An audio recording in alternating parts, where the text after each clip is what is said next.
Sir ఇప్పుడు విశాఖపట్నం విషయానికి వచ్చినప్పటికీ ఎవరు అవునన్నా కాదన్నా ఐటీకి సంబంధించి అప్పట్లోనే చంద్రబాబు గారు వేసిన బీజాలు అయితే ఐటీ పార్క్గా ఉన్నాయి. తర్వాత వైసీపీ వాళ్ళు వచ్చిన తర్వాత మీ వాళ్ళు చాలాసార్లు ఆరోపించింది ఏంటంటే పెద్ద పెద్ద సంస్థలు ఏవి రాలేదు, చిన్న చిన్నగా సంస్థలు మేము ఇచ్చినవి కూడా చాలా మటుకు వెళ్ళిపోయి చంద్రబాబు గారి టైంలో ఉండే సంస్థలు కూడా వెళ్ళిపోయి అన్నట్టు అన్నారు. సరే, అదైతే అలాగా చాలా ప్లేస్ అయితే అందులో ఉంది, అంటే చాలా సంస్థలు అందులో పెట్టుకోవడానికి అవకాశం ఉందని ఒక మాట అయితే వినిపిస్తుంది. చంద్రబాబు గారి హయాంలో ఇప్పుడు ప్రపంచంలో ప్రఖ్యాతి చెందిన ఐటీ సంస్థలు ఇక్కడికి వచ్చే అవకాశం ఉందని మీరు సిన్సియర్గా అంటే భావిస్తున్నారా? సిన్సియర్గా చెప్పండి. నేనైతే భావిస్తున్నాను 100కి 100 కంపెనీలు వచ్చేస్తాయని కాకపోయినా 60-70% మనం ఏవైతే ఎక్స్పెక్ట్ చేస్తున్నామో అందులో 60-70% కంపెనీలు వస్తాయి. ఈ దఫ రేపు రెండో దఫ మరలా ప్రజల ఆశీస్సులతో మేము అధికారంలోకి కానీ వచ్చినప్పుడు 100% మేము అనుకున్న లక్ష్యాన్ని పూర్తి చేసేస్తాం. ఎందుకంటే అభివృద్ధి అనేది దీర్ఘకాలానికి సంబంధించింది. చంద్రబాబు నాయుడు గారు నిన్న మాట చెప్పారు, మనం ప్రతిదీ స్వల్పకాల, మధ్యకాల, దీర్ఘకాలానికి సంబంధించిన ప్రణాళికలు వేసుకోవాలి. Short term, mid term and long term plan చేసుకోవాలి. సార్, ఇప్పుడు గెలిచిన తర్వాత లోకేష్ గారిని కలవడం ఏం జరిగిందా సార్? అవకాశం ఏం దొరికిందా? గెలిచిన తర్వాత లోకేష్ బాబు గారిని కలిసామండి. లోకేష్ బాబు గారు హెచ్ఆర్డీ మినిస్టరు. నేను ఎడ్యుకేషన్ సంబంధించి కొన్ని అంశాలు సార్తో డిస్కస్ చేశాను. చేస్తే లోకేష్ బాబు గారు ఏమన్నారంటే, మీరు మన ఎమ్మెల్సీలు మొత్తం 3 ఎమ్మెల్సీలు ఒకసారి కూర్చుందాం, ఓ 2-3 గంటలు కూర్చొని బ్రెయిన్ స్టార్మ్ చేద్దాం. ఎడ్యుకేషన్లో క్వాలిటీని ఎలా పెంచాలి, ఇంకా ప్రభుత్వ పాఠశాలలు ఎలా బలోపేతం చేయాలి, రాష్ట్రంలో విద్యలో నాణ్యతను పెంచి ప్రజల్లో విశ్వాసాన్ని ఎలా పెంచుకోవాలనే అంశాలపై మనం డిస్కస్ చేద్దాం. ఎందుకంటే నారా లోకేష్ గారు చాలాసార్లు మేము రేపు అధికారంలోకి వచ్చిన తర్వాత విద్యా వ్యవస్థను ప్రక్షాళన చేస్తామన్నారు. అందులో భాగంగా ఒకసారి కూర్చొని డీటెయిల్గా స్టడీ చేద్దామని చెప్పడం జరిగింది. దానికి సంబంధించి వీలైతే నెక్స్ట్ వీక్ ఒకసారి లోకేష్ బాబు గారితో కూర్చొని డిస్కస్ చేయడానికి కూడా అవకాశం ఉంది. విజయానికి సంబంధించి లోకేష్ గారు మీతో పంచుకున్న అభిప్రాయాలు ఏంటండి? అంటే ఎప్పుడో ఒకటే అంటారు లోకేష్ బాబు గారు, నన్ను చూసినా మా శ్రీకాంత్ని, రామ్ గోపాల్ రెడ్డిని, మా ఎమ్మెల్సీలు ఎప్పుడు చూసినా ఒకటే అంటారు, విజయం మీతోటే ప్రారంభమైంది. ఎందుకంటే తెలుగుదేశం పార్టీకి ఎమ్మెల్సీ ఎన్నికలతోటే విజయం ప్రారంభమైందని లోకేష్ బాబు గారు అంటారు, బాబు గారు అంటారు, ప్రజలు అంటారు. అది విన్నప్పుడల్లా మాకు కొంచెం హ్యాపీగా ఫీల్ అవుతాం. ఎందుకంటే ఈరోజు రాష్ట్ర అభివృద్ధిలో మా వంతు ఏదో చిన్న ఉడత సాయంగా మా విజయం ప్రజల్లో కొంత ధైర్యాన్ని తీసుకొచ్చింది, పార్టీకి అధికారంలోకి వచ్చింది. ఆ మాట విన్నప్పుడల్లా మేము కొంచెం సంతోషంగా ఫీల్ అవుతాం. అంటే మీరు 145 సీట్లు పోటీ చేస్తే 134 ఇంట్లో గెలిచారు. టీడీపీ పార్టీ సింగిల్గా గెలిచింది కదా, దాని మీద ఆయన అభిప్రాయం పంచుకున్నారండి మీతో? అవకాశం దొరికిందా? అంటే అది డిస్కషన్ రాలేదు కానీ, బట్ ఇప్పుడు జగన్మోహన్ రెడ్డి గారు, పెద్దిరెడ్డి రామచంద్రారెడ్డి కొన్ని సీట్లు ఎలాగూ పోతాయి. అక్కడ ఎవరు పోటీ చేసినా జనరల్గా పోతూ ఉంటారు. సో దాన్ని మనం ఎక్స్పెక్ట్ చేయలేము.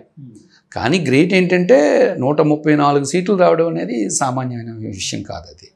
సో పర్టికులర్గా మీరన్న అంశం అయితే చర్చకు రాలేదు కానీ, బట్ విజయం పట్ల, ప్రజలు ఇచ్చిన మ్యాండేట్ పట్ల మాత్రం లోకేష్ బాబు గారు కానీ, చంద్రబాబు నాయుడు గారు కానీ ఎప్పుడూ ప్రజలకు మనం రుణపడి ఉంటాము. ప్రజల కొరకు ఏదైనా ఇంకా ఏదైనా చెయ్యాలి అనే మాటలు మాత్రం మాకు వినబడ్డాయి.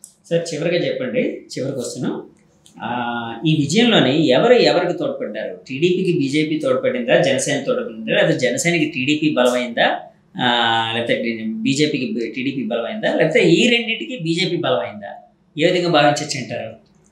ఎవరు వెనకథలు ఎవరు ఉండడం వల్ల గెలిచింది? ఫస్ట్ ఈ విజయానికి ప్రధాన కారణం వైసీపీ యొక్క వైఫల్యాలు. ఇందుకు అన్నట్టు ఎందుకంటే 2023 మార్చి ఎన్నికల్లో 108 ఎమ్మెల్యే నియోజకవర్గాలకు సంబంధించి 3 ఎమ్మెల్సీ ఎన్నికల్లో 3 తెలుగుదేశం పార్టీ వాళ్ళు గెలిచారు అంటే వైసీపీ ప్రభుత్వం వైఫల్యం చెందింది. ఆ తరువాత తెలుగుదేశం పార్టీ ఒక్కటే ప్రచారం చేస్తూ ఉన్నప్పుడు, చంద్రబాబు నాయుడు గారిని అరెస్ట్ చేసినప్పుడు, యువగలం నిర్వహించేటప్పుడు ప్రజల్లో స్పందన చూస్తూ ఉంటే తెలుగుదేశం పార్టీ అధికారంలోకి వస్తుంది అని అర్థమైపోయింది. ఆ తరువాత పవన్ కళ్యాణ్ గారు వైసీపీ వ్యతిరేక ఓటుని చేల్చనివ్వము అని చెప్తూ మాట మీద నిలబడి తెలుగుదేశం పార్టీతో కలిసి మిత్రపక్షంగా వెళ్దాము అని చెప్పారు. కాబట్టి తెలుగుదేశం పార్టీ ఒంటరిగా పోటీ చేసిన 95, 99, 100 సీట్లతో గెలుస్తుంది.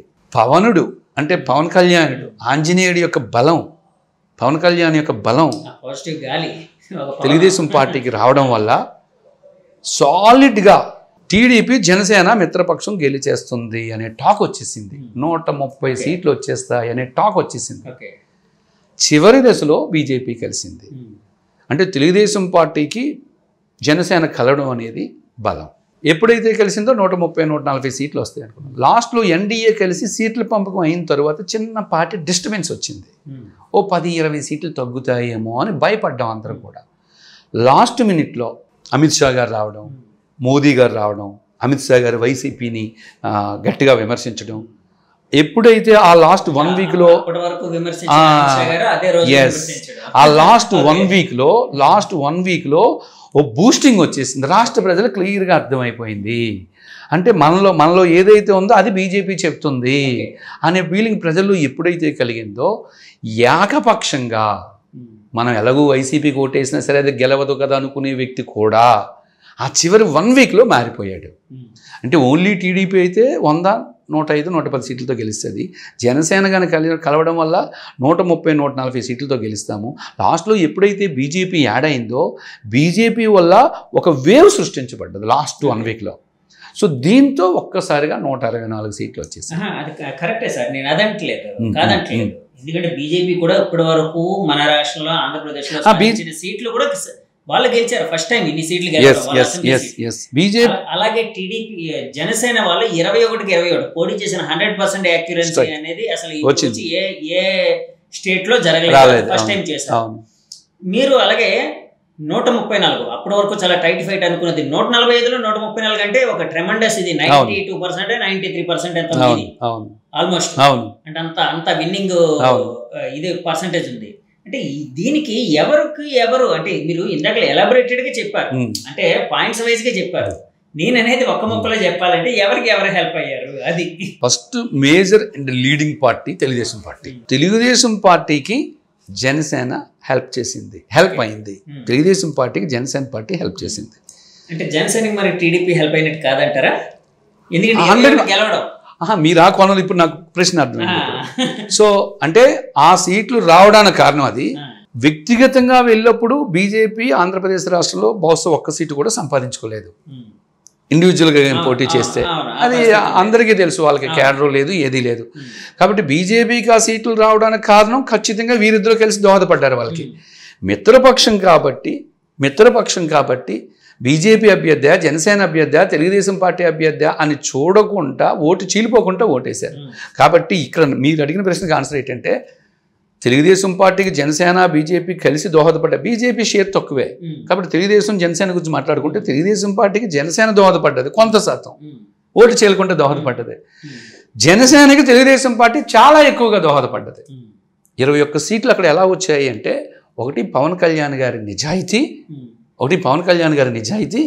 2 మరలా ఆ 21 సీట్లో పవన్ కళ్యాణ్ గారు కానీ వ్యక్తిగతంగా నిలబడితే సీట్లు రావు మరలా అక్కడ. ఎందుకంటే అక్కడ ఖచ్చితంగా ఉంది. ఎందుకంటే మరి తెలుగుదేశం పార్టీ క్యాడర్ అంతా హత్తుకున్నారు కదా, ఓన్ చేసుకున్నారు కదా, పార్టీని చేసుకున్నారు. కాబట్టి వైస్ వెర్సా జనసేన తెలుగుదేశం పార్టీకి దోహదపడింది. అంతకంటే ఎక్కువగా 21 సీట్లు గెలవడానికి